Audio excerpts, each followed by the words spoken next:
viewers, welcome to my YouTube channel Biology Vlogs. So last class we have discussed about carbohydrates and monosaccharides, disaccharides and polysaccharides and the properties of water. So today we will be discussing about a new topic, that is lipids. Lipid structure and functions. Okay. So what are lipids? So lipids are soluble in non-polar solvents such as ether, chloroform, benzene, etc. All lipids are insoluble in water. So the building blocks of lipids are glycerol and fatty acids. So lipids, when we talk about lipids, the building blocks of lipids are two molecules, that is glycerol and fatty acids. So lipids are hydrophobic molecules because due to the presence of hydrocarbon chains. So we know that it has two components, glycerol and fatty acids. So fatty acids are simplest form of lipids. It has long chain hydrocarbon with one COOH group. It is carboxyl group. Okay, it is a long chain hydrocarbon. Hydrocarbon means the compounds which having both carbon and hydrogens. Okay, so these molecules are hydrophobic molecules which have hydroxyl group. And fatty acids are amphipathic by nature, thus they have both non-polar and polar ends. So fatty acids are amphipathic by nature because of the presence of both polar and non-polar ends. Here the polar end is the carboxyl group and the non-polar end is the hydrocarbon end. Okay, so this is the structure of glycerol. Okay, glycerol have 3 carbons. It is a 3 carbon compound with H and OH molecules. Okay. So what are the functions of lipids? Lipids have many functions. It is the long-term energy stores of animals and plants, and it is the main component of plasma membrane.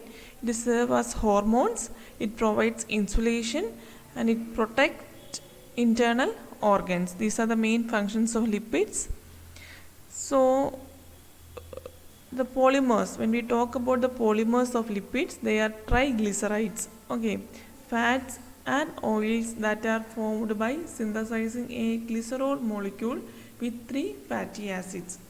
Okay, so fats and oils are formed by synthesizing a glycerol molecule with the 3 fatty acids. So here we know that one molecule of glycerol combined with 3 fatty acids, it involved in condensation synthesis or hydrolysis reaction to form fat. Okay, as a result of this condensation reaction, it releases 3 molecules of water. So the fatty acids, 10 to 30 carbon chains, are what provide the variability in fats and oils. So there are 2 types of fatty acids, saturated fatty acids and unsaturated fatty acids. In the case of saturated fatty acids, all the carbon atoms in the chain contain the maximum number of hydrogen atoms, usually solid at room temperature. Saturated fatty acids are solid at room temperature. It has a maximum number of hydrogen atoms. Okay, and saturated fatty acids have no double bonds because of the compact form. It is solid at room temperature. So the examples of saturated fatty acids are lauric acid, myristic acid, palmitic acid and stearic acids. Now what is unsaturated fatty acids? So unsaturated fatty acids are liquid at room temperature. It has one or more double bonds between the carbon atoms in the chain. Due to the presence of this carbon atom, it is unstable and it is liquid at room temperature. Okay, so So what are essential fatty acids? So mammals lack enzymes to introduce double bonds at carbon atoms beyond C9 in the fatty acid chain. So it means mammals cannot synthesize these essential fatty acids. So deficiency of the essential fatty acids cause a disease called phrenoderma. Okay, so what are the essential fatty acids? Linolenate.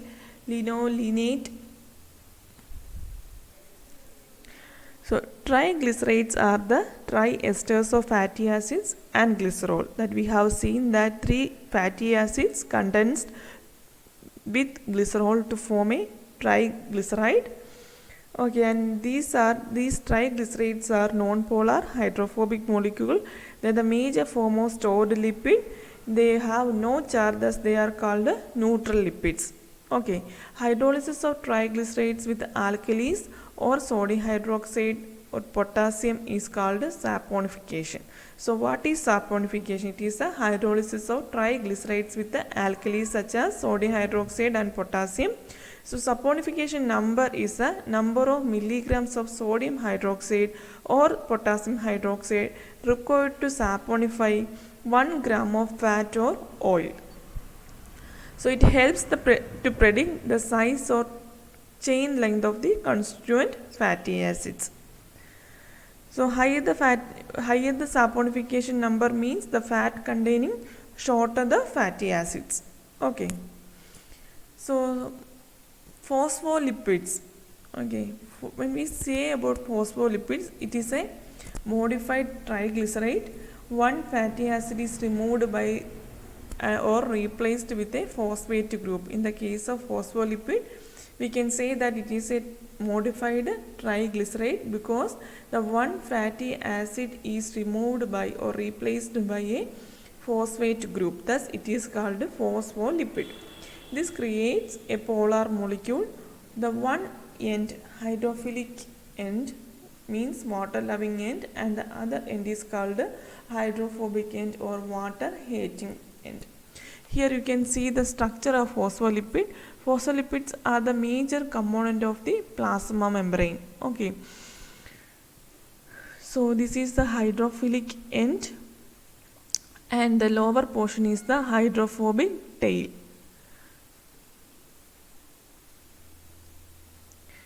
Next, the other polymers are cholesterol and its derivatives. So cholesterol are found in many areas of the body such as cell membranes, also include steroids and bile salt. Okay, this is the structure of cholesterol and it is a structure of testosterone. Okay. So cholesterol acts as a precursor for the biosynthesis of all the steroid hormones and bile salt. So why it is called the derivative of cholesterol? Because the cholesterol acts as a precursor for the biosynthesis of all the steroid hormones and bile salts. So testosterone is an example of steroid hormone. Okay, cholesterol is absent in plants and fungi. The sterol that is common in plants are called stigmasterol. Okay, and the sterol present in fungi are called ergosterol. So these 2 points they have asked in the previous questions also. So the sterol present in plants are called stigmasterol, then cambasterol, etc. But the sterol present in fungi are called ergosterol. Okay. So that is about the lipids. So we will talk more about lipids in the cell membrane class, plasma membrane class. So let's discuss about the proteins. So proteins, structure and function. So structure, the building blocks of proteins are amino acids. The one end contains an amine group and the one end contains a carboxyl group. Okay, that is called amino acids. So why it is called amino acids? Because it has an amine group at the one end and carboxyl group at the other end. So it is called amino acids. These amino acids are the building blocks of proteins. So there are 20 amino acids, of which 9 cannot be produced by your body. So these 9 amino acids are called essential amino acids. So there are 20 amino acids, out of which 9 cannot be produced by the body, because thus it is called essential amino acids. So the generic amino acid molecule look like this. So it has an amino group and it has a side chain and it has a carboxyl group. Okay. So what are the essential amino acids? So these are histidine, isoleucine, leucine, lysine, methionine, phenylalanine, threonine, tryptophan and valine. So these 9 amino acids are called essential amino acids because our body cannot synthesize these amino acids. So one more time: histidine, isoleucine, leucine, lysine, methionine, phenylalanine, threonine, tryptophan and valine are called essential amino acids. So now what are the functions of proteins? Proteins are so there are structural proteins which form many molecules, and enzymes. So it is all enzymes are proteins, but all proteins are not enzymes. And antibiotics, transport carriers. It allows material to cross the cell membrane. So transport carriers are the materials so it allows the material to cross the cell membrane, and also it is present in the cell membrane or plasma membrane. Okay, so this is the main component of plasma membrane, and it is, so many enzymes are proteins, all enzymes are proteins, and antibiotics, transport carriers. So there are many structural proteins, hemoglobin, myoglobin. So all these are proteins which do an essential function in our body. Okay. So polymers. So amino acids constitute the polymer called peptide chain. Okay, amino acids are bonded together via dihydration synthesis. The bond formed between amino acids are called peptide bonds. So thus they form a long chain of amino acids called peptide chain. So here you can see that one amino acid, okay, it combines with another amino acids. As a result of this reaction, one water molecule is released and form CN bond. Okay, so this bond is called a peptide bond. So this oxygen and 2 molecules of hydrogen is released, and it forms, that carbon forms direct bond with nitrogen to form a peptide bond. Okay, so this is called a peptide chain, and this bond formed is called a peptide bond. So levels of organization. So the more amino acids that are added to the structure, the more complex it becomes. We group protein structures into 4 classifications. So we can classify the proteins, okay, based on the structures. So the first one is primary structure, secondary one secondary structure, tertiary structure and quaternary structure. Primary structure means just the polypeptide chain. Okay. Secondary structure means there are 2 components in the secondary structure, that is alpha helix and beta sheets. So these polypeptide chains in the primary structure constitute, or they form different forms called alpha helix structure and beta sheets, and they form secondary structure.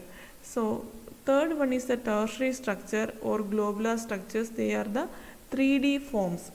Okay, 3D formatted protein structures are called tertiary structures, and the fourth one is called quaternary structure. Multiple polypeptide chain constitutes form quaternary structures. So we can see each one of them here. So this is the primary polypeptide chain, primary protein structure. It is a sequence of a chain of amino acids. So primary structure means just the sequence of amino acids, or it's the polypeptide chain.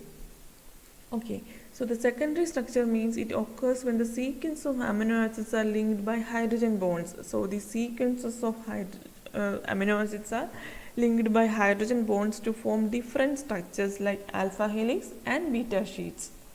Okay. And in beta pleated sheet, an alpha helix structure is present in the tertiary protein structure. So tertiary protein structure occurs when certain attractions are present between alpha helices and beta pleated sheets. So these alpha helix structures and beta pleated sheets attract to form some certain type of structures, and they will be globular or they will be 3D structures. So they are called the tertiary protein structures. So the last one is quaternary protein structure. Is a protein consisting of more than one amino acid chain. So here then the quaternary protein structure is protein consisting of more than one amino acid chain. So in the next class we will be discussing more about the protein structure and stability. We need one class for that. So we'll see in the next class. Okay. And if you have any doubts, just comment on the comment box. Okay, so see you on the next class. The next class will be on the protein structure and stability.